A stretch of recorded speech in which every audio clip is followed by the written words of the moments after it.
Hey guys, what's up? I'm Mageoflandarria, and welcome back to SFBI Land.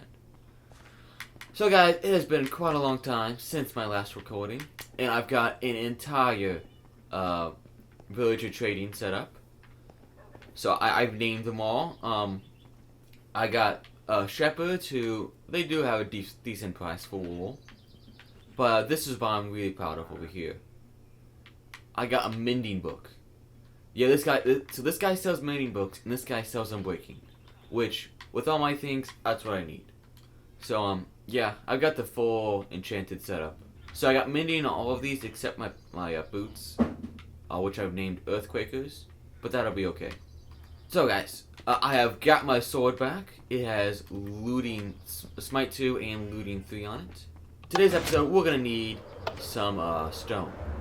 So I love that little exit right there. Like, that's awesome. Okay, so this is my mine. It is in the giant ravine, and I've carved out a gigantic space, and we got a bunch of material. So here's the stone, and here's pretty much else. I'm confident there is a slime chunk in that corner over there. See, you guys just saw it. It literally just spawned in right there. So I've been just killing the slimes every time I see them. Okay, so that's finished. I got 9 slime balls from that, which is actually pretty good. I'm not quite sure, like, I'm not feeling like I'm getting anything more with the looting sword. I'm not quite sure.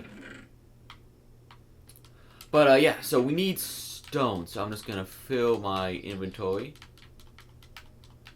with this. Put down my handy dandy shulker box. Now while we're here, I want to check on something. So yeah, so this entire area is like used to be a lava river or something, but we used water and now it's all obsidian. So this is gonna be very helpful for the Guardian farm. But this is what I came here for. So in between episodes, I built a skeleton farm. So you can't really see it. Yeah, there you go. There you go. You just heard it. There is a skeleton spawner right there.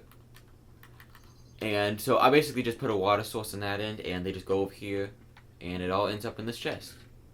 So we're getting a lot of arrows, and we've been taking the bones, because I've been using it to plant trees and stuff.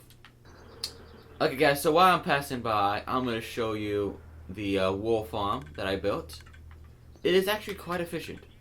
So we got a repeater clock going, and it constantly shears the sheep.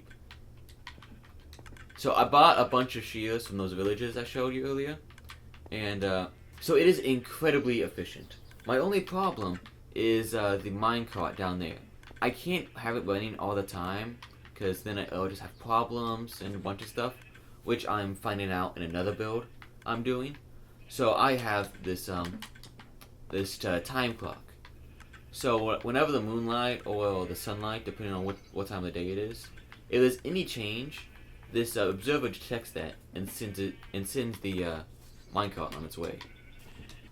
But we're gonna go past that and to go into this little area here. So someone's already taken this over, but underneath is what we really need.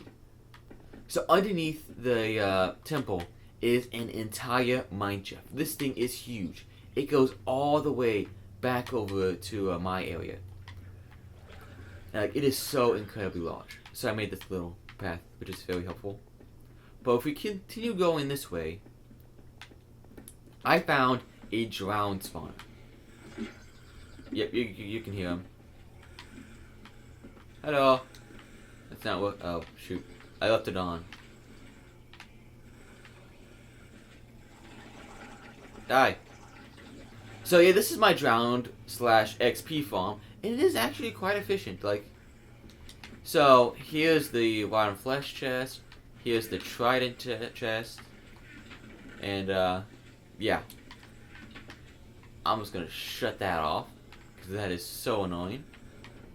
But yeah, so this is what I use to repair my XP, like mending stuff. Shut up. Right above the drowned, it's actually a zombie spawner, but I submerged the zombies in water for long enough to turn into drowned. and then the ground can drop gold and like valuable stuff. So, but this is the spider farm. Somewhere over there is a cave spider spawner, and so it is quite efficient. Like, if I'm just AFKing in the drowned room, I can get a lot of string in a few minutes. Okay, guys. So as we fly over the old area, I just want to tell you guys something. So I've been really conflicted over this, but I want to do a lot of stuff. Like, I want to build a castle. I want to have a town. Like, do a whole artificial village. But the thing is, I'm not quite sure I can do it in a desert. Like, I've thought about different places I can do this. Like, as you can see, I already started building the foundation. But building something, but I just don't think I can do it in the desert. So I'm gonna keep this area. I'm gonna change it into like a sci-fi, like spaceship sort of thing, to keep in line with the mining area and the spaceship. But I'm gonna have to move my medieval and like magical space over to somewhere else. And that somewhere else is literally just over the pond, over here. So I'm already building a foundation, and I bet you can guess what we need the stone for. In today's episode, we're going to start building the foundations for the castle. So this is not going to be some small little castle, you know. I want it to be like big, like bunch of rooms. I want to have like a manor, like a grand entrance hall. So I'm thinking the village can go over here, maybe in this little field area. Maybe have a lighthouse right about here in this desert. Also, I've been having a huge problem with these wandering traders. Like, they show up, they come, and then they just leave. And they leave these llamas behind. Like, if you noticed in my mind, there was one hanging off of the edge that appeared in the last episode. Okay, guys, so the reason I chose this area is because it's got this sort of a cliff area, and this giant hill which gently slopes, so I can have a village or like a nice little community. But also, I was thinking I could turn this area right here into like a lake or something. But I love this ocean right next to it. It looks so warm. It's a coral reef, so nice on supplies as well. And just over here is a iceberg biome. Actually, I'm not quite sure. I think this is called an ice field, actually. But yeah, if I need ice, I just come over here. So I thought it'd be best to do this as a third-person time-lapse. I've not really talked in one of these before, so I'm not really sure what to do. So as you can see, I've already built a large part of the foundation. I'm just going to build the outline right now, and then I'm going to fill it in later.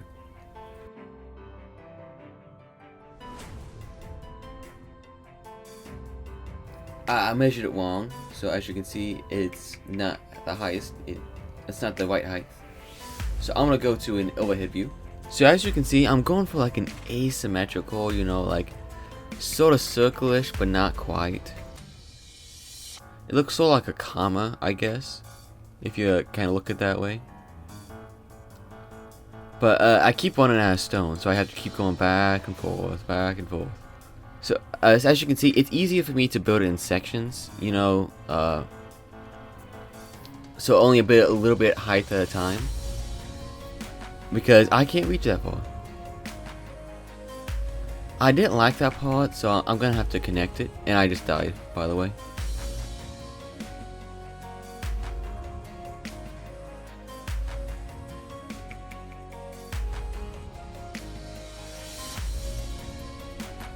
So I had to take down that little hill right there. It wasn't that hard of a problem. So I just filled it in with some grass, and it should be good.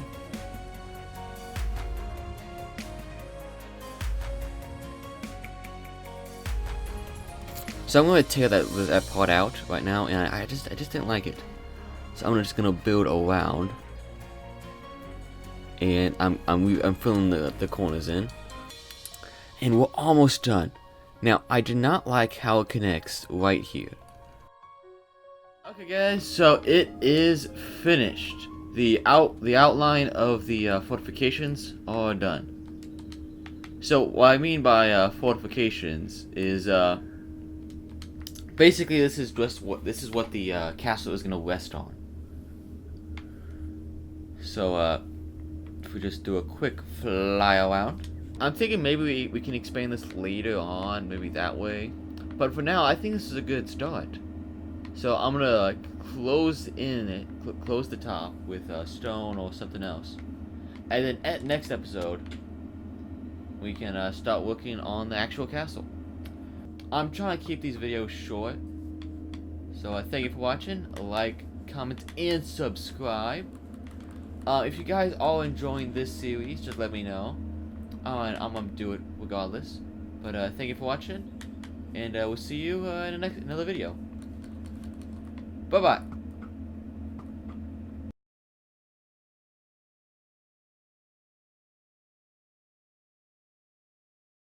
So, this area is still on fire.